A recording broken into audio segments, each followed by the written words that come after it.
네, 시청자 여러분 안녕하세요. 일주일 동안 오래 기다리셨을 겁니다. 가상화폐 전문 방송 코인 넘버원 시간이 돌아오게 되었는데요. 저는 아시아경제TV의 앵커 이슬입니다. 자, 오늘도 윤송아 씨를 대신해서 다시 한번 코인 넘버원에서 여러분들을 만나게 되었는데요. 오늘도 잘 부탁드릴게요.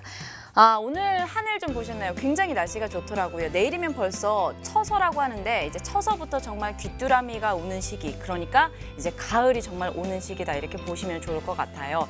본격적으로 이제 정말 추수에 들어가는 시기도 한데 우리도 코인 넘버원을 통해서 많은 수확들을 거두셨으면 좋겠습니다. 자, 오늘 함께할 게스트분들을 저희가 소개해드리도록 하겠습니다. 먼저 블록체이너 하신 씨 나오셨습니다. 반갑습니다. 나오셨습니다. 네, 대한민국 블록체인에게 가치의 가치를 더해주는 더 블록체이너 하시엔입니다. 반갑습니다. 네, 반갑습니다. 또 오늘 또 점심 잘 드시고 오셨어요? 어떻게 시청자 여러분들께 하고 싶으신 말씀 네. 처음부터. 밥 먹을 시간이 없습니다. 너무 바쁘셔. 네, 그런데 재밌습니다. 재밌고 행복합니다. 감사합니다. 네, 오늘도 또 재밌는 이야기들 시청자분들과 많이 풀어주셨으면 좋겠고요. 이어서 이영식 씨 나오셨습니다. 반갑습니다. 소개가 부실하네요. 네, 부실해요.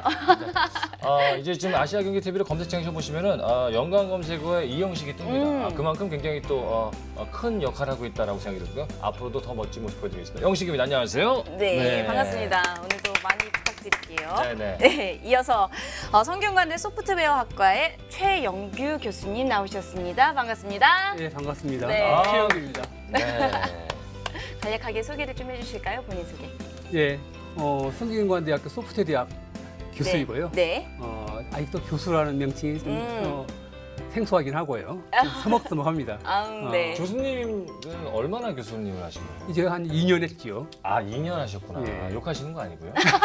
알겠습니다. 장난입니다. 예. 젊은 교수이긴 합니다. 근데 요즘에 사실 이제 저는 이제 뭐 처서 얘기하셨는데 이제 이제 10월을 앞두고 있지 않습니까? 9월이 가장 저에게는 바쁜 철인데 최근에 에피소드가 하나 있습니다. 뭐냐면 하도 이제 행사를 많이 하고 집에 들어가다 보니까 아버지께서 이렇게 나오시잖아요. 그럼 이제 아버님이 나오시면 인사를 해야 되는데 네. 저도 모르게 나오셨어요. 박수 한번 주세요.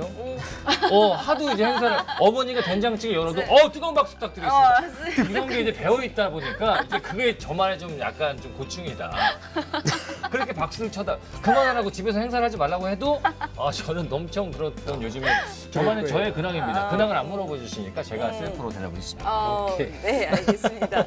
저 이력 보니까 좀 궁금한 게 있어요. 오픈소스 소프트웨어 재단이라는 게 어떤 곳인지 좀 여쭤봐도 될까요?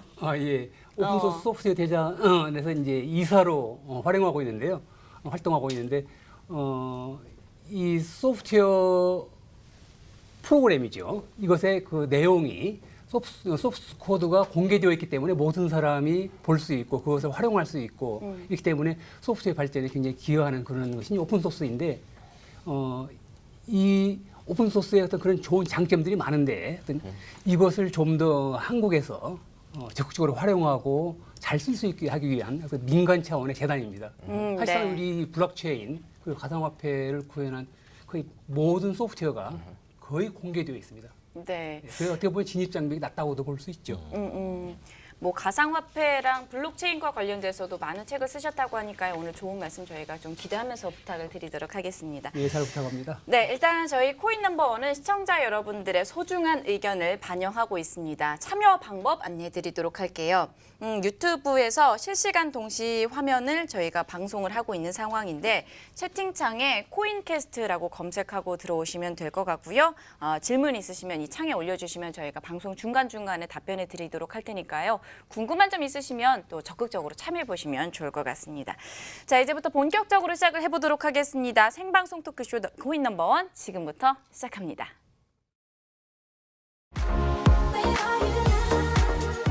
中间的店，他通过操纵之后，感觉买的多，形成价格上涨，让老百姓觉得好像这个买了亚欧币之后就能够翻个多少倍、10几倍、20倍，甚至几十倍。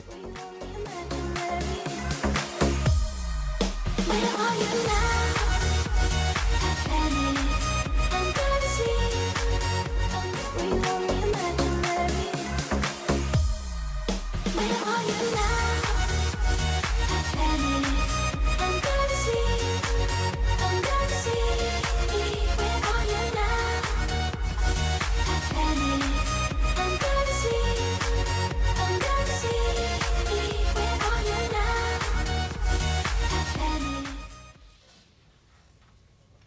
네, 오늘 주제는 방금 나간 영상에서 조금 힌트를 얻으셨을 것 같아요. 중국 가상화폐 금지 이유 7가지에 대해서 좀 이야기를 나눠보도록 하겠습니다. 이 방금 영상에서 소개된 분이 양동 교수님이라고 하시는데 이분이 최근에 중국 공영방송 CCTV에서 중국 규제기관이 비트코인 거래를 중단시키는 이유 7가지에 대해서 제시를 하셨습니다.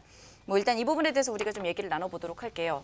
네. 네. 그래서 뭐 중국이 이제 사실 올해 초부터 굉장히 문제가 많았어요. 일단은 중국에 있는 거래소들에서 사람들이 마음대로 입출금을 못하도록 막는 것부터 시작을 해서 네. 이제 최근에는 이제 중국에서 이제 ICO 금지설 발표를 하고 그 다음에 거래소가 중단될 거라는 얘기. 그 다음에 이제 원래는 중국이 채굴에 대해서 굉장히 채굴자들에게 굉장히 친화적이었는데 그것이 그 상황이 180도 변할 거라는 얘기. 뭐 중국 인민은행이 자기들만의 가상화폐를 낼 거라는 얘기. 중국에서 이제 OTC 거래까지 막을 거라는 이런 가지각종의 설이 많이 제시가 되고 있습니다. 그래서 시장은 그걸 그대로 반영을 하고 있죠. 근데 이제 생각을 해보면은 맞는 것 같기는 해요. 중국이 많이 자본주의화 되기는 했지만 그래도 아직은 사회주의적인 색깔이 많이 남아있기도 하고 이게 집권적이잖아요. 굉장히 중앙화돼 있고 화폐라는 기본 개념이 거기서 출발을 하는데 비트코인은 사실 거기서 많이 벗어난 개념이다 보니까 뭐 금지하는 거에 대해서 어느 정도 수긍은 좀 가는 것 같아요. 분위기가 좀 이거 맞다고 봐야 되나요? 어떻게? 맞다 틀리다를 네. 떠나서요. 네. 그걸 떠나서 어떤 거치는 과정이라고 저는 봅니다. 그래서 이게 어떻게 보면은 이 블록체인이라는 것도 그렇지만 이 가상화폐, 특히 가상화폐 이것은 어떻게 보면 뭐 어떤 조직이든 정책이든 아니 사람까지도 포함하면 어떤 그 과정이 있지 않습니까? 성장 과정. 어떻게 보면 사춘기에 들어왔다고 보이는 것이죠. 그래서 이 다음 단계는 어떻게 나갈지 우리가 예측해 볼 수는 있겠죠, 물론. 예, 사춘기라고 본다면. 네, 그러면 이제 구체적으로 왜 금지하는지에 대해서 그러면 하나씩 좀 살펴봐야 될 것 같아요. 일단 첫 번째 이유로 라이선스 부재를 들었더라고요. 뭐 중국 내 가상화폐를 취급하는 거래소가 현재 법적 라이선스가 없어서 문제다 이러한 얘기인 것 같은데 뭐 교수님이 보기에는 가상화폐가 이미 뭐 합법화되어 있지 않나 일본이나 미국에서도 라이선스가 없다라는 건가요? 어떻게 봐야 되나요? 이제 라이센스라는 게 라이센스 하면 이제 그 가장 많이 생각나는 것이 운전면허잖아요. 그렇죠. 운전면허는 도로라는 공공지역에서 네. 공공의 이익에 가장 그 부합하도록 하기 위해서 만드는 어떤 그런 제도이잖아요. 그런데 사실상 이 도로라는 것도 보면은 나중에는 점점 이제 자율주행이나 이런 것이 많아지게 되면서 오히려 사람이 운전하는 것을 금지하고 사람이 운전하고 그 도로에 들어가면은 불법이 되는 그러한 도로가 생길 걸로 보거든요. 그렇죠, 그렇죠. 자, 그래서 이 라이센스도 계속 어떻게 보면 발전되고 진화되어 가야 되는데 결국은 이게 새로 생긴 영역이기 때문에 가상화폐에서도 뭔가 이 라이센스가 필요한 부분이 있을 겁니다. 저는 그렇게 보고요. 이제 다른 부분은 좀 더 얘기하기로 하죠. 그래서 라이센스는 규제 부분에 속하겠죠. 네. 또 그것과 반대되는 아니면 보완되는 개념인 지능 이쪽과는 좀 다른 개념이지만 필요는 하다고 보는 겁니다. 그럼 우리나라는 지금 어떤 상황인가요? 우리나라는 지금 현재 그 가상화폐라는 것을 두고 많은 의견들이 여러 영역에서 지금 현재 거론되고 있고 보는 시각도 아직 차이가 나고 아까 말씀드렸듯이 그 사춘기를 다루는 부모들의 마음 그런 마음으로 보지 않을까 지금 현재 정부 당국도 그렇고 우리 일반 사회도 그렇고 일반인들도 그렇고 이게 어떻게 보면 어디로 튈지 모르는 그러나 분명히 성장해야 할 걸 봅니다. 근데 어떠한 과정이든 이건 개인적인 질문인데 뭐 어떠한 부분이 됐든 라이선스란 규제나 뭐 이런 것들은 사실 필요한 거는 맞기는 한데 이렇게 들어가기 시작하면 가상화폐만의 색깔이나 메리트는 좀 없어지지 않을까요? 그냥 궁금한 네, 저는 거예요. 가상화폐 라이선스 필요 네. 없다고 생각해요. 네. 진짜 그냥 어, 왜냐하면 그러니까 왜 필요가 없냐면 부분적으로는 필요하긴 한데 이거는 저희가 뭐를 전제를 하는가예요. 그러니까 라이선스라는 게 비허가성 네. 이제 비트코인 뭐 블록체인을 얘기할 때 비허가성이어서 누구든지 자유롭게 아까 오픈소스 말씀하셨는데 오픈소스와 마찬가지로 누구든지 남의 허가를 받지 않고 바로 참여를 할 수 있어요. 물론 뭐 오픈소스 소프트웨어처럼 참여를 했을 때 거기에 뭐 이 프로그램을 이제 그 메인 코드에 머지를 시킬지 안 시킬지 그거는 결정하는 사람들이 있듯이 리더는 몇 명이 있어도 결국에는 비허가성인데 이제 오픈 소스에서 태생되어 나온 이 모든 암호화폐들이 그 오픈 소스의 특징을 그대로 가지고 있잖아요. 그런 측면에서는 일반적으로 이 기술 자체는 비허가성이고 라이센스와는 그냥 안 맞아요. 안 맞는데 이제 차이가 뭐가 나냐면 이제 암호화폐 같은 경우는 개인이 은행이 돼요. 그러니까 예전 같은 경우는 제 핸드폰이 있으면 제 핸드폰 안에 제가 은행 계좌를 들고 다닐 수는 있잖아요. 이게 네. 뭐 다양한 은행들의 계좌를 들고 다니는 게 아니라 제 핸드폰 안에 은행이 진짜 실제로 존재하는 거거든요. 근데 이렇게 됐을 때는 이제 어떤 문제가 생기냐면 이제 지금은 개인이 들고 다니는 거에 대해서는 국가가 뭐라 하지 못하거든요. 네. 근데 지금은 개인이 은행을 관리하는 것이 아니라 개인의 은행을 남들이 관리해 주는 데서 문제가 생기는 거예요. 예를 들자면 거래소예요. 그러니까 비트코인은 결국에는 내 개인 키, 프라이빗 키라는 거를 내가 보유하고 있을 때는 내가 내 은행, 그러니까 제 계좌죠, 제 지갑을 네. 수만 개, 수억 개를 만들어도 뭐라 하지 못해요. 왜냐면 그렇죠. 제가 만들어서 제가 관리하는 거기 그렇죠. 때문에. 근데 그게 아니라 거래소들이나 이런 분명히 네트워크 자체는 탈중앙화돼 있는데 여기서 사람들이 사용하는 그 지점들이 올라타고 내려가는 그 지점들이 사람들의 거를 대신해서 관리해 주거든요. 근데 그 대신해서 관리해 주는 그 지점들에 대해서 라이선스가 필요하지 않냐라는 얘기예요. 이거는 다른 거예요. 제 개인적인 의견은. 이거 뭐 지금 그 의견 네. 좀 올라왔는데요. 네. 네, 한번 읽어드리겠습니다. 거래소 라이센스가 문제라면 해결법은 거래소에 라이센스를 부여하면 되니까 지금 가독이라 볼 수 있고 임민대 이후 라이센스 부여하고 재개장할 수도 있지 않을까요? 이렇게 물어보셨는데. 좋은 질문이네요. 예, 어떤 그 이제 질문? 라이센스에 대해서 이제 그 시은 씨 얘기에 저도 사실상 그 말씀하신 거 거의 100% 동감이에요. 제가 일단 터치하고 지나간 것은 어떤 그런 네거티브 시스템적인 라이센스를 말했던 것이 뭐냐면 최소한 이것만 하지 말고 나머지는 다 해라. 그런 개념의 규제 라이센스를 말한 것이죠. 어떻게 생각하세요? 저는 저는 좀 이상주의자인 게 네, 커요. 네, 그래서 저는 정말로 탈중앙화된 시스템이 지금의 기존에 있던 중앙화된 시스템보다 월등히 뛰어날 것이라고 생각을 하고 그런데 물론 일반적인 사용자가 사용하기에는 그 탈중앙화 시스템을 100% 사용하기에는 기술적 배경이 없으면 너무나도 힘들다는 것도 인지를 하고 인정을 하거든요. 근데 그런 거는 라이선스는 어쨌든 일시적이라는 거. 이건 일시적이에요. 이게 영구적이지는 절대로 아니고요. 저희가 정말로 탈중앙화된 시스템으로 가는데 거쳐가는 과정인데 이 거쳐가는 과정을 가지고 여기서 너무나도 이제 유연하지 않은 그런 규제가 생길까봐 그게 두려운 거죠. 저도 그게 두려운 것이고 정말 아까도 말씀드렸듯이 100% 동감하는 것이 오픈소스 소프트웨어 똑같은 것이 있었거든요. 그래서 사실상 오픈소스 소프트웨어에도 라이센스 문제가 있거든요. 네, 그래서 이 라이센스를 잘 지켜주자. 이것이 어떻게 보면 신사도이고 공동체의 최고의 선을 가져오기 위한 그런 것들이거든요. 그런 최소한의 개념에서의 라이센스를 말씀드리는 것이고 이것이 점점 어떻게 되면 완벽한 탈중앙화가 되면서 사라질지도 모르는 그러한 개념의 라이센스를 말하는 거예요. 네. 그리고 그러면, 네. 한 가지만 더 추가할게요. 네네네. 네.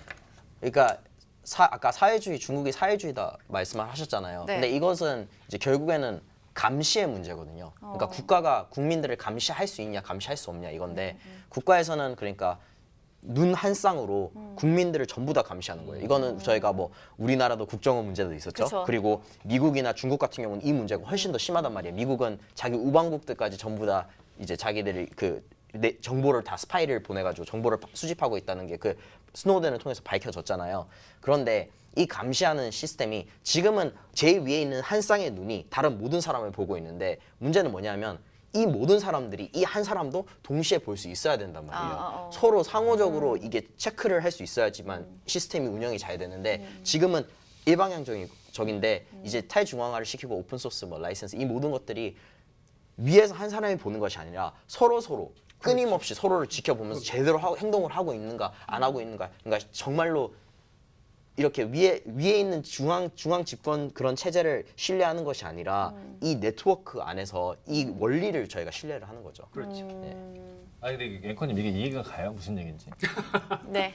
갑니다. 이해하고 간다고. 있어요. 아니 확실히 이거 가요 이해가? 근데 제가 그럼 이렇게 설명을 해드릴게요. 예. 그러니까 제가 그냥 일반인이잖아요. 예를 들어 제가 일반인이에요. 그러니까 TV에 한 번도 나온 적도 없고 그냥 일반적인 사람이면 제가 무엇을 하든지 주변에 있는 사람들은 저를 보지 않아요, 맞죠? 그쵸. 그래서 남들의 시선을 신경 쓰지 않잖아요. 네, 근데 그렇죠.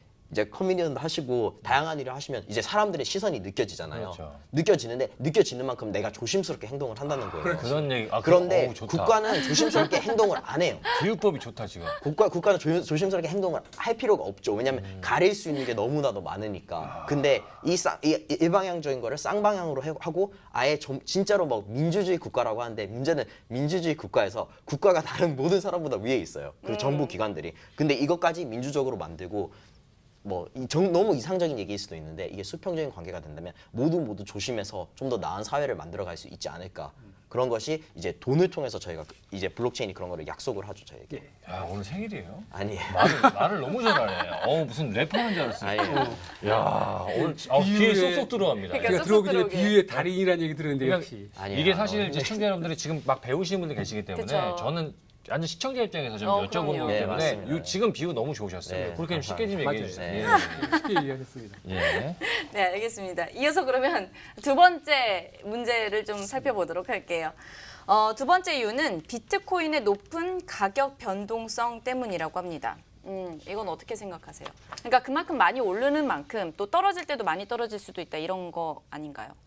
리스크가 커서 그런가? 네, 근데 저는 이거는 여러 가지 경제적 관점으로 볼 수 있을 것 같은데 네. 저 생각에는 시장이 가격을 찾아가는 것 같아요. 그래서 너무 새로운 거여서 이게 도대체 무엇이지라고 느끼는 것 같고 이거에 대해서 예를 보려면 옛날에 이제 기름값? 기름값 그게 네. 초창기 때 그거를 보시면 되는데, 그러니까 기름이나 그런 모든 것들이 새로운 뭔가가 소개가 됐을 때 이거의 가격을 어떻게 가늠할지 책정할 것인가? 저희가 전혀 몰라요. 아무도 모르는 상태에서 시간이 지나면서 이게 도입이 되면서 가격을 자연스럽게 찾아가는데 저는 저기 휘발유 계신 거죠? 기름? 네 휘발유. 참기름 들기름일 수도 있으니까. 휘발유. 휘발유. 확실히 찝어주셔야 정확하게 돼요. 해야죠, 모르시는 그렇죠. 분이 네. 계시니까. 그리고 옛날에 휘발유.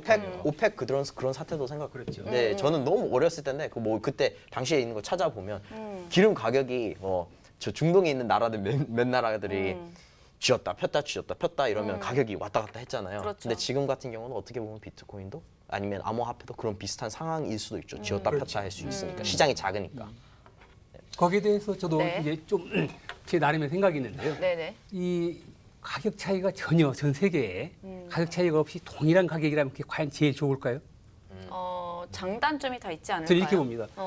예를 들자면 우리 지구에 딱 지구 전체에 들어가지고 하나의 온도만 존재한다면 네. 곧 온도의 죽음이라고 표현하는 건데 그걸 이제 우리 물리학에서 온도의 죽은 상태가 오면 지구에 생명이 있을까요, 없을까요? 없습니다. 예, 이 온도 차이에 의해서 많은 생태계가 순환되는 거거든요. 네. 마찬가지로 저는 이제 높은 가격의 변동성, 그 높다는 것이 이 상대적인 개념에 있어서 그렇지 가격의 변동성은 사실상은 필요한 것입니다. 적절한 가격의 변동성은 거기에서 많은 경제 행위가 일어나는 동인이 되거든요. 네. 그래서 적절한 가격 변동성은 필요하고 나는 오히려 가격 변동성이 나중에 이제 몇 년 후에 너무나 이게 연결성과 컴퓨터가 빨라가지고 가격의 변동성이 없어지는 것을 저는 오히려 걱정하고 두려워하거든요. 네, 가격 변동성은 필요합니다. 그게 이제 많은 경우에 시세 차익이랄지 흐르게 하는 이 지구의 온도의 차이가 필요하듯이 필요하다고 저는 보는 주의입니다. 여기 그 펀더멘털이라는 게 있는데요. 예, 이거 굉장히 좀 궁금합니다. 어떤 건지 모르시는 분 많이 계실 것 같아서 좀 설명 좀 부탁드리겠습니다. 펀더멘털은 사실상 아직 우리 이 가상화폐 이 영역에서는 많은 지표들이 이 소위 말해서 이제 재래적인 그런 경제계에서의 그 지표들을 뽑아내기에 아직 좀 이를 수가 있어요. 아직 아까 제가 말씀드렸듯이 좀 아직 초창기이고 사춘기이기 때문에 그러한 경제 지표들을 이제 펀더멘털이라고 하는데 이게 아직 어린 상태이기 때문에 그 지표들이 그것의 어떤 그런 그 안정성, 신뢰성 이런 것이 조금은 아직은 어리다고 볼 수 있겠죠. 그래서 좀 세월이 필요할 걸로 봅니다. 저희가 우리 멘탈이 무너진다 이런 얘기가 있지 않습니까? 그런 거랑 전혀 틀린 얘기인가요? 펀더멘탈. 그거랑 다른 멘탈인가요? 그렇죠. 오해하시- 다른 멘탈이에요. 다른 멘탈이구나. 보면서 이게 무슨 멘탈이 이렇게 이게 판다가 멘탈이 있나 이런 생각할 수 있으니까. 판다멘탈. 그럴 수 있어요. 맞아요. 판다멘탈. 그러면 조금 정리를 해보고 싶은 게 교수님도 어차피 아까 그 라이선스 문제도 그렇고 이 가격 변동성도 그렇고 어쨌든 너무나 심한 라이선스 그러니까 규제도 안 되고 어쨌든 돌아가는 부분이 필요하고 변동성 가격에 있어서도 움직임도 어느 정도 필요하다 이런 말씀이신 저는 거잖아요. 그렇게 생각합니다. 그럼 하신 씨도 약간 이 부분에 동의를 하시는 거예요? 그럼 같은 거예요? 결국 두 분이 생각하시는 거는? 궁금해서. 네, 제 생각에는 네. 이 몇 주 전에 계셨던 다른 게스트보다는 네, 그래도 그래도 같은 좀 거. 약간 방향성이 그러니까 같으신 오픈, 분이구나. 그러니까 오픈 소스에서 시작을 하냐 시작을 안 하냐 그게 정말로 큰 것 같아요. 저는 개인적으로 오픈 소스가 어떻게 보면 비트코인 블록체인보다 더 크고 더 중요하다고 저는 저는 생각하거든요. 오픈 소스 소프트웨어 네, 지난 20년 동안 활동했던 사람이고 네네. 신봉자거든요. 네네네. 네. 그러면 의견을 좀 얘기해 주시면 어떻게 생각하시는지. 그래서 궁금해요. 이게 오픈 소스의 어떤 거기에서 발견된 우리 그 인간들이 발견한 어떤 그런 집단 지성 이것이 결국 이 가상화폐, 이 새로운 어떤 이런 패러다임에서도 마찬가지로 작동할 걸로 봅니다. 그 집단 지성으로 갈 거라는 거. 근데 굉장히 그 두 분이 화합의 자리인 것 같아요. 왜냐면 옛날에는 그 거의 좀 대립이 많이 됐었잖아요, 의견이. 그렇죠. 오늘은 다르신 진짜 분들인데 오늘은 약간 서로 되게 잘 동의하셔. 맞으신 것 같아요. 어. 대립을 좀 해볼까요? 대립되는 순간이 분명히 나올 맞아요. 거예요. 나올 거예요. 네. 얘기하시다 보면은. 그러면 이제 기본적인 화폐도 그러면 처음부터 이렇게 자리를 잡는 데 있어서 어느 정도 시간이 필요했었잖아요. 그러면 가상화폐 이 비트코인 같은 경우에도 어느 정도 20년, 뭐 30년 이렇게 시간이 흐르다 보면은 이런 부분에 있어서 자동적으로 이제 형성이 될까요? 자리를 잡게 될까요? 자리를 잡게 되겠죠. 그리고 네. 또 이게 이 가격의 변동성을 저는 개인적으로 한편은 그러니까 이거는 저희 경제 상황을 나타내고 있다고 생각을 해요. 그러니까 왜냐하면 저희는 현상을 보고 있는 거잖아요. 근데 이 현상에는 이 뒤에는 원인이 항상 있거든요. 그러니까 왜 이렇게 암호화폐 사람들이 목숨을 거느냐라고 네. 했을 때 왜냐하면 저희 뭐 베이비 부모 세대라고 하죠. 베이비 부모 세대들 이제 세계 2차 대전이 끝나고 났는데 베이비 부모 세대의 철학은 태어나서 좋은 학교 가고 좋은 대학 가서 졸업하고 난 뒤에 좋은 직장 가서 결혼하고 끝까지 살다가 이제 은퇴하고 난 뒤에 연금 받고 끝까지 그게 정석이었잖아요. 네, 그렇죠. 그렇게 해도 되는 시대였어요. 그런데 베이비 부모들이 그 이후부터 세계 2차 대전 이후로 대형 전쟁이 없었잖아요. 그 말은 일자리도 점점 더 없어지고 저희가 어쨌든 지구에 있는 그 자원을 고갈을 하고 있단 말이에요. 이렇게 해서 사람들의 심리적 불안정과 내가 뭐 우리나라만 해도 뭐 취업난이라고 하는데 국가에서 일을 뭐 많이 만들고는 있지만 뾰족한 그런 솔루션이 제시가 되고 있지 않잖아요. 그런 경우에 사람들의 심리 상태가 일확천금에 노리죠. 일확천금에 노리고 점점 더 자극적이고 좀 파격적인 상품을 끊임없이 찾아서 거기로 돈이 몰리는데 일확천금에 노리고 온 만큼 네. 또 빠지는 속도도 굉장히 빠르다고 봐요. 저희가 그래서 그 현상을 보고 있는 거지 원인은 또 다른 데 있다고 생각을 합니다. 원인이 막 비트코인이 펀더멘털이 없어서 원인이야. 이건 아닌 것 같아요. 저희가 베이비 부모는 그 어린 애기 붕어인가요? 베이비 부모는 베이비 부모가 뭐냐면 이제 전쟁이 끝나고 세계 2차 대전이 끝나고 난 뒤에 그 이제 사람들이 돌아왔잖아요. 돌아오고 나서 이제 열심히 아기들을 많이 그 당시에 그 이제 60년대 50 네. 이제 세계 2차 대전 끝나고 50년대 60년대 그때 태어난 분들이 베이비 부모입니다. 여기 있습니다. 베이비 붕어. 부모. 아 부모. 아 나 네. 붕어인 줄 알고. 애기 붕어인 줄 알고. 애기 붕어랑 뭔 상관인가 해서 정확히 알았어. 아 오늘도 진짜 오늘 드립이 너무 네, 저희 코인 넘버원은 맞춤형 방송을 하고 있습니다. 저희가 지금 7가지 이유가 있는데 아직 2번째까지밖에 못 왔어요. 빨리빨리 조금씩 보고 네, 더 네, 이야기를 나눠봐야 될 것 같아요. 알겠습니다. 일단 3번째 것도 좀 볼게요. 3번째 이유가 돈 세탁, 탈세, 외화 유출 이러한 이유가 있는데 뭐 이건 제가 봐도 정말 문제가 될 부분인 것 같아요. 그런데 궁금한 게 돈 세탁에 왜 자꾸 이렇게 가상화폐가 사용되는 거예요? 쉬워서? 아니면 익명성? 뭐 이런 것 때문에? 근데 네. 돈 세탁이라는 거를 하면서 막 사람들이 막 비트코인 얘기를 하는데 이거는 검증된 바는 저는 그러니까 있긴 있는데 네. 이걸 그러니까 왜냐면 비트코인은 익명성 화폐는 아니에요. 이거는 그렇죠. 가명성 엄연하게, 화폐예요. 네. 그렇기 때문에 제3자 분석 도구 이런 거를 돌려봤을 때 다른 누구보다 추적을 잘할 수 있어요. 그렇죠. 미국의 이제 세무처 IRS 같은 경우도 이제 미국에서 정부 기관 중에서 가장 무서운 기관이 뭐냐고 하면 세무처라고 하거든요. 왜냐하면 막 옛날에 알카포네 그 마피아 보스도 세무처가 잡아서 넣은 거예요. 그렇죠. 그거는 막 그런 거를 다 봤을 때 IRS도 이거를 적극적으로 쓰고 있는데 우리 국가에서 추적을 하면 된다고 저는 생각하거든요. 네. 최소한 비트코인 뭐 이더리움 이런 거에 있어서는. 근데 이거를 계속 극단적으로 몰아가다 보면 뭐 모네로나 지켓이나 그런 익명성을 보장해 주는 게 있어요. 네. 만약 제가 돈 세탁을 한다면 저는 네. 뭐 그거를 사용해서 할 것 같아요. 그런데 가상 암호화폐라고 했을 때 많은 분들이 막 비트코인 막 일반적인 암호화폐를 가지고 돈 세탁에 많이 사용된다 이렇게 말씀을 하시니까 네. 네, 그래서 전 답답한 면이 있다고 생각합니다. 교수님은 어떻게 보세요? 저 이제 그 시은 씨 말에 그 찬성하고 물론 그런 네. 면도 있고 또 다른 면은 이제 어떻게 보면 이게 새로운 기술에서 올라온 수만 가지로 다가올 새로운 어떤 그런 경제 비즈니스 영역의 첫 번째 한 예이거든요. 블록체인이라는 어떤 그런 새 기술 위에서 나온 어떤 그런 한 예가 먼저 가상화폐, 암호화폐로 나온 것이죠. 이제 그렇다면 이게 새 기술이 보통 이제 인류에게 인간들에게 적용되고 이게 이용되기 시작할 때 보면은 어떻게 보면 음지도 많이 활용이 돼요. 그 뭐냐면 이 기술 자체는 가치 중립적인데 네. 그것을 이용하는 데서 인간들이 왼쪽에서 이용할 수도 있고 오른쪽에서 이용할 수도 있고 그렇죠. 이런 면이 있다는 것이죠. 네. 이 과정을 거쳐 지나갈 겁니다. 그리고 사실상 이게 이제 그 아까 시은 씨도 얘기했지만은 세탁에 이제 어느 정도나 이용되는지 이게 구체적인 어떤 걸 숫자로 나온 곳은 사실상 없어요. 간혹가다 뭐 이렇게 추측되는 것들은 있지만은 그렇다면 우리가 어떤 기술의 발전에서 보이는 어떤 그러한 그늘 말하자면 어떤 새로운 기술이 나왔을 때 어떤 섹스 산업이랄지 이런 것에 먼저 적용되는 경우를 많이 보잖아요 우리가. 네. 그러면서 일반화되는 것을 많이 보잖아요. 뭐 섹스 산업이 꼭 뭐 음지라고 제가 표현하는 그런 개념은 아니고요. 하여튼 이런 것들이 있다는 거 기술이 적용될 때 인간에게. 네, 그리고 저 하나만 더 얘기를 할게요. 네. 그 세금을 그러니까 돈 세탁, 탈세, 외화 유출로 사용될 것이라고 말씀을 하시는 정치인들은 제가 정말로 죄송한데 스스로를 바라보셔야 될 것 같아요. 왜냐하면 네네네. 국민들이 이게 있기 때문에 그렇게 사용할 거라는 거는 국민들을 불신한다는 전제 조건을 까는 거에서만 가능해요. 맞죠? 국민들 중에서 많은 사람들은 정부가 법을 만들었으면 이 법을 지키면서 생활을 하고 싶은 사람들이 많다고 저는 생각을 해요.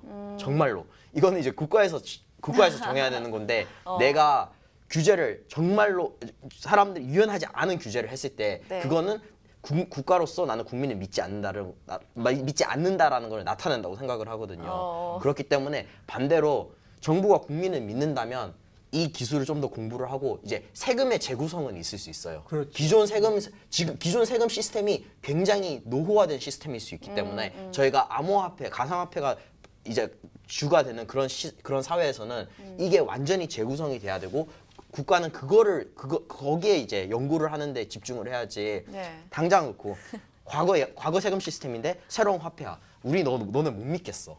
이렇게 나와버리면 할 말이 없습니다. 어우 사이다 발언. 팩트 오, 폭행. 시원하네요. 댓글에 그러게요. 어. 이렇게 써 있네요. 자, 알겠습니다. 일단은 네 번째를 좀 살펴보도록 할게요. 네 번째 이유가 디지털 금융 사기라고 하는데 중국에서 이런 사기가 좀 많았었나요? 이유가 나온 거 보면은. 네, 중국 굉장히 많죠. 아. 굉장히 많죠. 강국인 만큼 굉장히 많죠. 네, 뭐 다단계도 우리나라 같이 뭐 몇 억이 아니라 몇백억 그런 것도 많고요. 그 다음에 뭐 힉스 코인 이런 것도 있고 뭐 중국에서 이제 아이쇼드도 나왔다 사라지고 하는데 네. 그런 끊임없이 사기가 들끓고 있습니다. 중국이랑 일본이랑 또 우리나라도요. 예, 저도 그렇게 생각합니다. 이 사기라는 것이 아마 인류의 시작과 함께 시작했을 거야 아마. 그렇죠. 그래서 새로운 기술, 새로운 영역이 나오면 언제라도 사기는 거기에 적자 생존하는 식으로 적응해서 네. 그걸 이용해서 사기는 항상 존재할 겁니다. 이것은 그 특별한 걸로 나는 보는 것 자체가 좀 이상해요. 이제 다음 세대 앞으로 50년 후에 뭔가 새로운 기술이 나오고 뭐가 나온다면 뭐 VR이 일반화된 이런 뭐 나온다면 또 그걸 이용한 사기가 당연히 또 나올 수 있겠죠. 사기를 개인적으로 사시면서 쳐보신 적은 없으십니까? 아, 뭐 작은 거짓말이라도. 교수님이 그러시진 않았을 작은 것 거라도 같아요. 선의의 거짓말이라도 있으셨어요. 이제 그런 것들이 있을 수 있죠. 그런데 네. 이 사기는 일반적인 것이라는 거. 이것을 그치. 결국은 어떻게 우리가 컨트롤할 것인가. 어떻게 컨테인한 말 하잖아요. 왜. 다섯 번째 이유도 시장 조작이에요. 비슷한 건가? 이게 JP 모건 회장님 얘기가 아닌가 싶은데 이 비트코인이 사기다 이래서 가격을 확 떨어뜨려 놓고 이후에 41억 원어치를 사들였다고 하잖아요. 네. 이렇게 쉽게 조작되는 것도 사실 문제이기도 한데 네 번째에서 이제 다섯 번째까지 거의 뭐 비슷한 맥락이지 않을까 싶어요. 어떻게 보면 좋을까요? 근데 네. 이거는 이제 일단 이거는 시장 조작설이라는 걸 저는 이 자리에서 네네네. 말씀을 네. 드리고 싶어요. 네. 그러니까 JP 모건 옛 발언 때문에 떨어진 게 아니라 저는 오히려 그 당시에 똑같이 이제 사토시 라이트라고 이제 찰릴이라고 라이트코인을 만드신 분이 계세요. 그분이 중국 거래소가 문을 닫을 거라는 트윗을 하나 보냈거든요. 근데 암호화폐에 있는 많은 사람들은 그 트윗을 보고 그게 리트윗되고 이분의 친형이 중국에서 거래소를 하세요. 네. 그래서 그 거래소 관계자한테 들은 거기 때문에 그래서 사람들이 돈을 갑자기 막 매도를 하기 시작했다라는 말도 있어요. 꼭 제이미 다이몬의 힘이 엄청나다. 왜냐하면 그건 그럴 수도 있는데요. 또 반대로 암호화폐를 기존에 많이 들고 있는 사람이 찰리리의 발언을 보고 불안전해서 팔았다고 볼 수도 있거든요. 그래서 이 두 가지가 있고 시장 조작에 있어서는 맞습니다. 문제이긴 문제예요. 그런데 뭐 암호화폐가 약속하는 거는 공산주의가 아니거든요. 이게 막 사람들이 모두 다 잘 살고 하는 그런 거는 절대로 아니에요. 이것 또한 자본주의예요. 어떻게 보면 초자본주의라고 저는 생각을 해요. 그래서 그 모든 자본주의의 그 모든 문제점들을 겪고 있거든요. 그래서 뭐 이게 이제 이건 이제 차이가 있다면 이건 공개적으로 일어나는 거고 네. 예를 들어서 국가에서 뭐 인사이더 트레이딩 같은 경우는 저는 제가 힘이 있는 사람이고 권력이 있는 사람이라면 인사이더 트레이딩은 당연히 할 것 같아요. 뭐 특정 그쵸. 뉴스가 있는데 이것을 제 회사의 이제 대주주들한테 일단 다 먼저 알려주고 그 다음에 이것을 가져가서 이제 언론에 공개하는 것들은 이따가 대주주들이 다 팔고 난 뒤에 제가 공개를 하겠죠. 그러면 이제 사람들이 자연스럽게 아 이런 발표가 있었으니까 가격이 하락했다라고 연결을 할 텐데 근데 대주주들은 피해를 별로 보지 않았다는 거. 그렇죠. 인사이더 트레이딩은 지금도 빈번하게 일어나고 있는 일인데. 뭐 주식시장에서도 그런 일도 빈번하게 있잖아요. 네 맞습니다. 그렇죠. 그래서 네. 시장 조작, 네. 시장 조작은 암호화폐에서만 파는 그쵸. 치는 것이 아니라 여기서만 있는 거는 아니죠. 이것을 오히려 어떻게 해결을 해야 될지에 대해서 저희가 많은 토론이 필요하다고 생각합니다. 교수님은 어떻게 생각하세요? 네, 이 시장 조작이라는 게 이제 결국은 이 어떤 작은 행위, 그것이 이제 개인이든 단체든 나라든 어떤 그 작은 행위가 시장에 굉장히 많이 시장을 출렁이게 만드는 것이 이제 문제잖아요. 네. 그렇게 본다면은 시장의 어떤 볼륨이 좀 커지고 시장에 그 연륜이 있는 사람들, 경륜이 있는 사람들이 많이 참여하고 거기에 좀 집단 지성이 더 축적되고 이러한 식으로 시장이 건전하게 되고 볼륨이 커지다 보면은 어떤 그런 작은 어떤 그러한 한 개인이나 어떤 그런 단체 이런 것들의 어떤 그런 행위가 크게 출렁거리지 않게 할 거예요.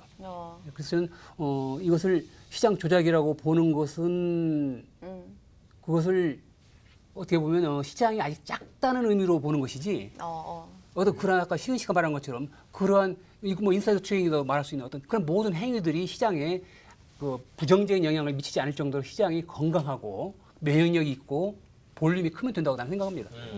한 가지만 더 네네. 말씀드릴게요. 그러니까 인터넷이 정말로 대단했던 거는 네. 인터넷이 획기적인 거는 정보의 중립성을 이제 해버렸죠. 그러니까 그 전에는 저보다 좀 더 권위 있는 누구에게 가서 물어봤어요. 그쵸. 예를 들어 병원이라고 하면 제가 이거는 이제 어제 말씀하셨던 분이 주신 아이디어인데 네. 병원이라고 하면 한 병원에 의사에 가서 물어보고 그렇죠. 그다음에 또 다른 병원에 가 번거로워서 이 의사의 말을 전적으로 믿어야 된단 말이에요. 그렇죠. 근데 요즘에 증상 생기면 대부분 사람들이 다 찾아보잖아요. 일단 찾아보고 맞아요. 그 다음에 가요. 그만큼 정보가 중립적으로 돼 있고 그렇죠. 어떻게 보면 신뢰를 가장 많이 받는 의사들은 이 네이버 지식인에서 열심히 답변을 해주시는 그런 분들이 가장 신뢰를 많이 받는단 말이에요. 요즘에 정보를 더 잘 찾는 사람이 유리한 맞아요. 거라고 하더라고요. 그렇죠. 많이 습득하는 것보다는 잘 그렇죠. 찾는 사람이. 네, 이기는 그래서 거다.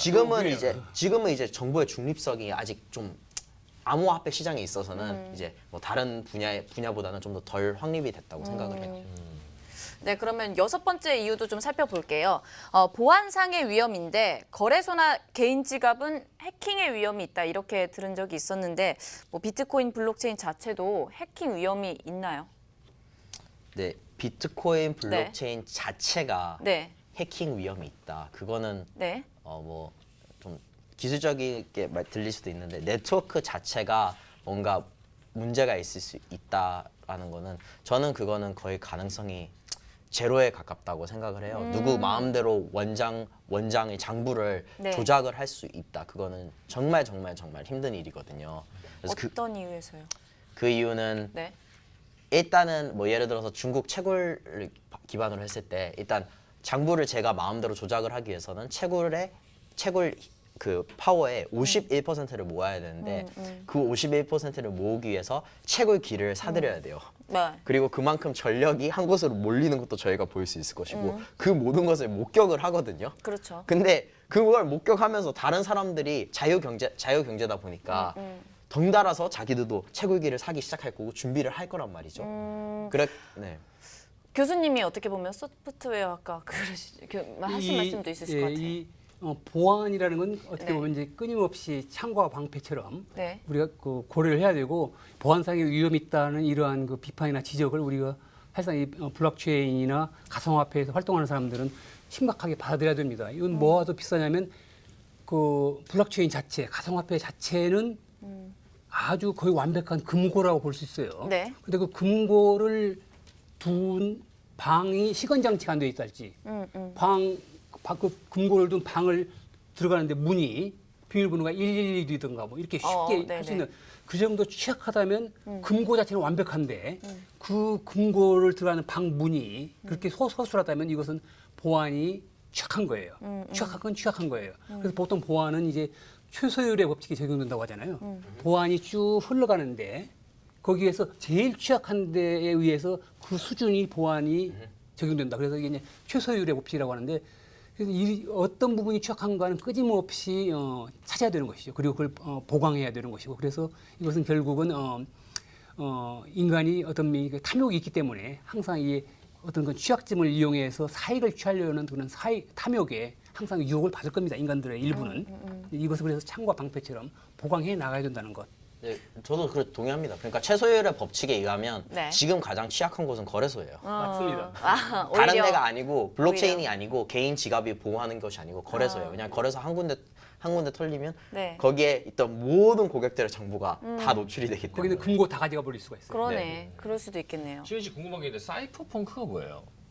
사이퍼펑크는요. 당시에 이제 그 암호학 아나키스트들 컴퓨터 이제 어떻게 보면 암호학에 종사하시는 분들이 모여가지고 만든 집단이에요. 이제 사토시 나카모토도 여기 출신이었고 이제 유명한 지금 암호화폐 생태계에서 종사하시는 많은 분들이 여기서 오셨는데 이분들이 믿었던 건 뭐냐하면 암호학이 거의 세계에서 거의 유일하게 비대칭적 방어하는 사람이 방어자가 비대칭적 우위를 가지고 있는 거예요. 무슨 말이냐면 내가 뭔가를 암호해 놓으면 공격을 하는 사람이 이거를 뚫기 위해서는 어마어마한 노력을 해야 되는데 저는 암호 그냥 쉽게 하면 되는 거예요. 그래서 이분들은 인터넷이 초창기 때 나왔을 때부터 미래에는 국가가 우리를 감시하려고 할 것이다. 그렇기 위해서 우리가 인류를 보호하기 위해서는 우리는 암호학을 통해서 인류에게 프로메테우스가 인간들에게 불을 줬던 것처럼 암호학을 통해서 인간들이 국가의 감시에서 스스로를 보호할 수 있는 방법을 고안해내겠다라고 하신 분들이고 그래서 여기서 공교롭게도 여기서 이제 비트코인이라는 첫 암호화폐가 나왔죠. 사이퍼펑크. 그럼 7번째 이유도 살펴보도록 할게요. 다크넷이에요. 7번째 이유가 이 부분에 대해서 교수님 좀 설명을 해주실까요? 이제 그 다크넷 그 반대로 하면 이제 네. 화이트넷이 되겠네요. 그럴 수 있죠. 다크, 블랙, 네. 블랙 리스트가 있다면 또 화이트 리스트가 네. 있다고 하더라고요. 네, 그렇죠. 이 결국은 이것도 마찬가지로 그 다크넷의 어떤 그런 이것에 분명히 순기능도 있는데 이것을 알면서 우리가 방어해 나갈 수밖에 없을 겁니다. 네. 다크넷이라는 것이 존재한다는 걸 알면은 그 위험을 알기 때문에 방어하려고 하는 것이 계속 그 기술이 발전할 수밖에 없어요. 네. 그것을 이제 해킹에서도 마찬가지로 화이트 해커들이 있어가지고 사실상 해커들을 제일 잘 알고 제압할 수 있고 방어할 수 있는 것은 화이트 해커들이거든요. 그래서 이것을 다크넷을 많이 많게 하자 이런 개념이 아니라 네. 다크넷의 어떤 존재를 인정하고 이것을 잘 우리가 꿰뚫어 알아야 됩니다. 네. 하시은 씨는요? 네. 그러니까 인터넷에 나와 있는 많은 내용들이 이거를 어떻게 표현하면 되죠? 그러니까 주소지에 저희가 이제 일반적으로 국가가 주소지가 있을 거예요. 네. 근데 주소지에 등록된 주소도 있고 등록 안 된 주소도 있을 거란 말이죠. 맞죠? 등록 안 된 집들도 있을 것이고. 그렇죠. 근데 저희는 지금까지는 등록된 것밖에 열람을 일반적으로 등록된 것만 열람을 많이 하고 있어요. 네. 왜냐하면 사람들이 내가 웹사이트를 만들어서 사람들이 여기에 방문을 하기를 제가 바라고 있기 때문에. 그런데 이제 다크넷은 이제 등록이 안 되어 있는 그런 부분이긴 한데, 근데 뭐 다크넷은 인터넷 특징 때문에 어쩔 수 없이 어쩔 수 없죠. 존재를 하는 거거든요. 네. 그래서 저기서 지금 다크넷이 막 폐쇄성 P2P 네트워크라고 말씀을 하시는 분들도 계시는데, 어떻게 보면 지금 저희가 사용하고 있는 인터넷이야말로 이제 인터넷 자연 그대로의 모습, 본연의 모습이 아니라 네. 오히려 더 저희가 뭐 일반인들 입맛에 맞게 만들어진 인터넷이라고 저는 생각을 해요. 그래서 뭐 이거는 이제 이슈가 되는 거는 뭐 다크넷을 통해서 마약 거래나 뭐 아동 포르노 거래나 무기 거래나 이게 많이 일어나는 거는 그건 물론 사실입니다. 네. 그러면 이렇게 해서 7가지 이유를 좀 살펴봤는데 이 이후에 중국은 어떻게 변할지에 대해서 각자 의견을 좀 얘기해 주셨으면 좋겠어요. 교수님 먼저 좀 들어볼까요? 예, 저는 네. 이 첫 번째 그 중국이라는 그 굉장히 어떻게 보면 체계화되어 있는 나라가 이 가상화폐에 대해서 그렇게 국가적인 차원에서 액션을 하고 나왔다는 것을 우리가 반증적으로 이 블록체인 가상화폐의 그 위력을 국가 차원에서 어마어마한 파워를 보고 있다는 것. 여기에 기회가 있겠구나.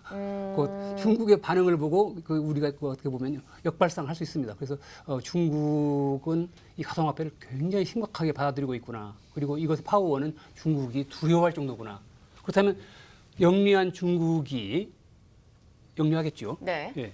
영리한 중국이 이걸 활용 안 하겠습니까? 그렇죠. 그리고 중국은 끊임없이 그들이 하는 것을 보면은 달러가 미국 달러가 네. 차지하고 있는 어떤 그런 경제적인 패권 이런 데서 뭔가 좀 그 독립하고 싶어 할 텐데 위안하고 함께 그렇다면 저는 현재 그들이 하고 있는 것을 현재 모습 그대로 액면 그대로 바라볼 것이 아니라 그 배후에 그 뒤에 뭐가 있을 것인가를 유추해 보는 것이 중요하다고 생각합니다. 그러니까 그만큼의 위력을 알았기 때문에 지금은 이렇게 제재하는 것이다라는 그렇죠. 말씀이신 거죠? 예, 그 내용이면서 네. 중국이 인정한 그 파워를 우리가 인정하자. 가상화폐 파워죠, 그러니까. 하신 씨는 어떻게 생각하세요? 네, 일단 뭐 지금 뭐 중국의 이제 당대회 인민 그 공산당 대회가 10월 달에 계획이 되어 있는데 네. 벌써 저희가 살펴봐도 거래량이 중국에서 일본으로 엄청나게 많이 옮겨갔어요. 이거는 며칠 전에 확인만 해도 발표가 되자마자 중국 거래량이 떨어지고 지금 일본이 명실상부 비트코인 거래량 전 세계 1위거든요. 네. 그래서 지금 중국 돈이 많이 빠져 있단 말이에요. 네. 그 상황에서는 그닥 저는 그렇게 걱정을 안 해요. 근데 암호화폐가 기존의 국가 통화와 경쟁을 하는 상대로서 마땅히 치러야 될 이제 싸움을 이제 시작했다고 생각을 해요. 사실 초창기부터 시작을 했지만 지금까지는 그냥 내버려뒀어요? 애여서 아무도 괜찮아. 신경을 안 쓰고 있다가 아까 교수님께서 계속 말씀하시듯이 이제 사춘기에 대한 반항을 하잖아요. 그렇죠. 그러니까 부모한테 반항을 하기 시작하는 거라고 보고 부모는 물론 그거를 통제를 하고 싶을 것이고 여기 사춘기를 겪으면서 뭔가 발전이 있지 않을까 저는 생각을 해봅니다. 그러면 많이 배웠어요. 오늘 진짜 보면서 저는 이제 학생 입장이잖아요. 네네네. 그래서 왜냐면 저희 시청자분들도 아마 저를 보면서 제 마음을 이해하실 겁니다. 모르는 배워가는 분. 다크넷을 보면서 확실한 건 이제 깨달은 거는 다크 서클이랑 관련이 없다. 그거는 확실한 것 다크넷을 같아요. 보시면서 다크 초콜릿이나 다크 서클은 관련이 없잖아요. 네네. 난 다크 서클 걸린 사람 4명이 다크넷인 줄 알았는데 아무튼 진행하시죠. 그리고 또 하나 더는 중국은 좀 재밌는 거를 하고 있어요. 네. 뭐냐면 단순히 이거를 암호화폐만 보면 안 되고 중국은 요즘 이제 VPN이라고 있어요. 그러니까 네. VPN은 뭐냐면 중국 내에서는 구글이나 페이스북이나 유튜브나 이런 사이트들을 접속을 못 하거든요. 그래서 이거를 제가 중국에 어렸을 때 처음 갔을 때만 해도 이게 안 막혀져 있는데 어느 순간 이게 막혀져 있더라고요. 그러다가 이제 VPN이나 아니면 중국에 이제 그 만리장성 방화벽이 있는데 그거를 이제 국민들이 밖으로 이제 접속을 못 하도록 막는 거예요. 그런데 그런 와중에도 중국에서 VPN 소프트웨어를 다운을 받으면 이거를 우회해서 네. 다른 나라에서 접속하는 것처럼 해서 많은 사이트를 접속을 할 수 있고 또 부자면 돈을 내고 난 뒤에 그 돈을 가지고 이 네트워크를 우회해서 접속을 할 수 있단 말이에요. 그래서 중국이 통제를 하려고 한다 하는 게 이게 진짜 웃긴 게 중국에 있는 은행들은 네. VPN을 다 씁니다. 그래서 중국의 은행들한테는 자기들이 이걸 풀어줬단 말이에요. 느슨하게 풀어줬어요. 근데 또 저희가 확신할 수 있는 거는 중국의 부자들과 이런 사람들도 돈을 통해서 이런 모든 것들을 구할 수 있어요. 네. 그래서 암호화폐를 금지한다. 누구를 위해서? 일반인을 위해서. 하지만 부자나 아니면 권력이 있는 사람들은 사람들은 이미, 어떻게든지 자기들은 다 자금을 사용하고 옮겼을 있다? 거예요. 그래서 그것도 웃기죠. 누구를 위해서 누구를 보호하는 것인가? 일반인을 보호하는 것인가? 아니면 부자를 보호하는 것인가? 네. 그러면은 중국은 어떠한 방향으로 가는 게 그러니까 국내는 어떠한 방향으로 가는 게 좀 나을까요? 우리나라의 경우에는. 우리나라의 경우에는 네. 저는 그러니까 네. 많은 분들이 네. 국가 이제 높은 자리에 계시는 분들이 제가 세게 말했는데 네. 일단 전 정치적인 사람이 아니에요. 저는 네, 하고 싶은 네네. 말해요. 근데 네. 좀 공부하셨으면 좋겠어요. 제발. 오늘 제발. 제가 공부하라고 해서 하는 게 아니고 이 기술이 가져다 줄 수 있는 가능성과 잠재력은 어마어마한데 네. 그거를 공부하시고 난 뒤에 법을 짜시면 좋으실 것 같고 이게 막 물론 급한 것도 있어요. 네. 급한 것도 있지만 이거를 한 번 짜고 나는 이거 외에도 바쁜 게 많다. 굉장히 바쁘다 이러시지 말고 돈이라는 것은 국가의 돈이라는 것은 이건 네. 국가 체제 전체를 흔들어 놓을 수 있는 거기 그렇죠. 때문에 관찰을 하시고 공부를 하시고 그렇게 하시고 난 뒤에 그 다음에 법을 짜는 게 저는 좋지 않을까 싶습니다. 교수님은 어떻게 생각하세요? 네, 저도 비슷한 생각인데요. 네. 그런 말이죠. 마크 트웨인이 한 얘기인데, To a man with a hammer, everything looks like a nail. 그러니까 좀 풀어서 말한다면, if all you have is a hammer, everything looks like a nail. 네. 그러니까 이 망치밖에 안 가지고 있는 사람한테는, 망치만 가지고 있는 사람한테는 모든 것이 못으로 보이는 거예요. 그래가지고 새싹도 못으로 보이고 연필도 못으로 보이고 그럴 가능성이 있거든요. 그래서 시은 씨 말에 시사하는 바가 큽니다. 그래서 이게 사실상 이 블록체인, 가상화폐 뭐 이런 것들이 진짜 어떻게 보면 이 저수지에 떨어지는 빗물인지 네. 아니면 이 결국은 바다로 흘러갈 하천물인지를 우리가 볼 필요가 있어요. 그렇기 때문에 이게 결국 이게 대세인지 일시적인 현상인지를 잘 우리 규제를 만들고 그 국가를 운영하는 분들이 알아야 될 겁니다. 이것은 굉장히 우리 국가의 장래에도 굉장히 중요한 얘기가 돼요. 네. 저는 교수님은 대세라고 대세라고 봅니다. 생각하시는 이건 거예요? 대세라고 보고 이것이 결국은 네. 물론 강물이 흘러갈 때 보면 좌우로 우로 굽이구로 흘러가긴 해요. 네. 지금은 좌측으로 흐른 것 같아도 결국은 바다를 향해서 굽이굽이 흐르거든요. 네. 이처럼 저는 대세라면 이게 네. 저수지에 고인 빗물이 아니고 대세라면은 결국은 세계라는 새로운 어떤 그런 패러다임의 경제 체계로 흘러갈 겁니다. 아는 만큼 보이는 거고 또 보이는 만큼 또 의심할 수도 있고 그런 것 같아요. 그렇죠. 네, 네. 맞아요. 네, 맞습니다. 근데 영어를 참 잘하시네요. 놀라셨어. 깜짝 놀랐어요. 발음이 너무 좋으셔가지고.